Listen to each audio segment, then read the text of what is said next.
Ladies and gentlemen, welcome to Dev Diary. Now recently I was introduced to the game Wordle, and it was fun. I enjoyed it and even guessed correctly on the first attempt. You know, not to brag or anything.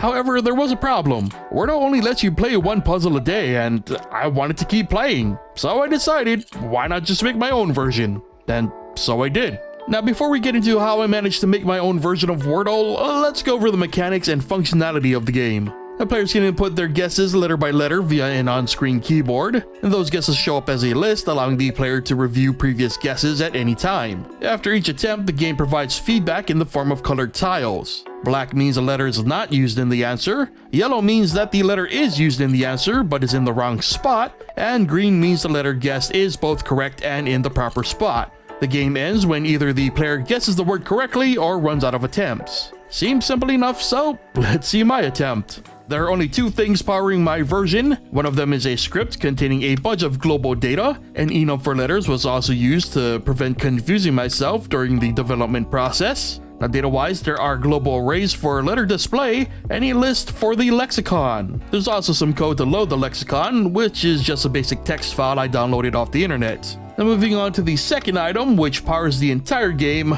our controller object. Everything was written from scratch other than the button system I've been using in several other Dev Diary projects, and most of the variables are used for display purposes. However, there are also arrays to keep track of the status of each alphabet, as well as the list that stores each guess the player makes. There are functions for the addition and subtraction of letters, initializing the answer, and a results checker. Buttons for all 26 characters as well as a submit and delete buttons are then created. And finally, a random word is chosen from the lexicon to be the answer for the puzzle. That word is passed as a string through the initialization function, where it is broken down into a DS list with each letter being its own entry. Then a left-click check would do most of the heavy lifting. Our button system keeps track of which button is pressed, and if it is a letter, the add letter function is then triggered, which itself is a pretty simple function. If the player hasn't reached the end of their guess limits, the letter is recorded to the current guess attempt list. And once the player has reached the 5-character limit, they are then able to submit their guess, which triggers the results check function. This function loops through the current list of letters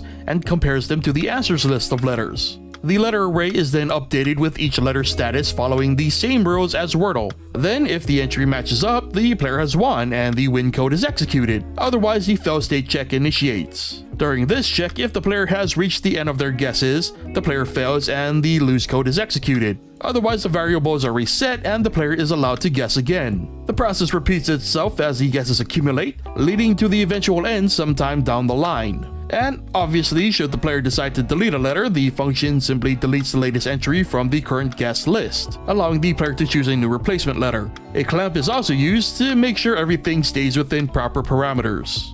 As for the draw code, it's about as messy as you would expect from a GameMaker project. My button system alleviates a bit of the headache, but there's still a ton of drawing for the keyboard, the guess list, and all the effects, including the color of the tiles, which again are set during the result checks. And an interesting tidbit too, in order to make sure the player would be able to refer to their previous guesses, the letter status had to be recorded twice. Once for the keyboard, which is a representation of the current state of the letters, and once during the original addition of the letter, which is the puzzle at the time of said addition. Now, this ended up working out quite well. The gameplay was almost identical and seemed to follow Wordle's rules to the T. However, there were a few issues, especially because I based this entire thing off a single experience. The main issue was dealing with repeat letters. If a word has, for example, 2 L's, I wasn't sure how the game conveyed that to the player without misleading them, if it even does anything at all. Second, the lexicon I'm using seems to contain every 5-letter word in the dictionary to a certain extent,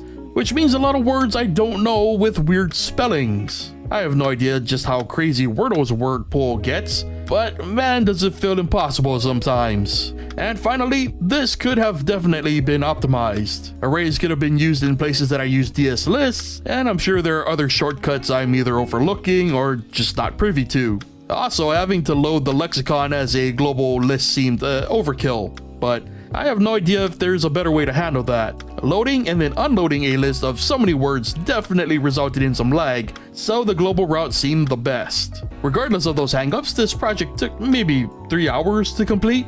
Most of that was messing with getting the GUI to look at least presentable. And I'll likely work on this more to pretty it up and squash some bugs and alter the rules to better reflect Wordles. But all in all, this was a fun little distraction and really gave my brain a workout, which is nice every once in a while and something I suggest doing often. And with that brings us to the end of this personal little challenge and this episode of Dev Diary. So if you enjoyed today's entry, consider leaving a like and be sure to also subscribe and hit that bell if you haven't already. And if you're a Wordle player, how close to the original was this attempt? Leave your thoughts and opinions in the comments. Thank you so much for watching, and I'll see you guys next time.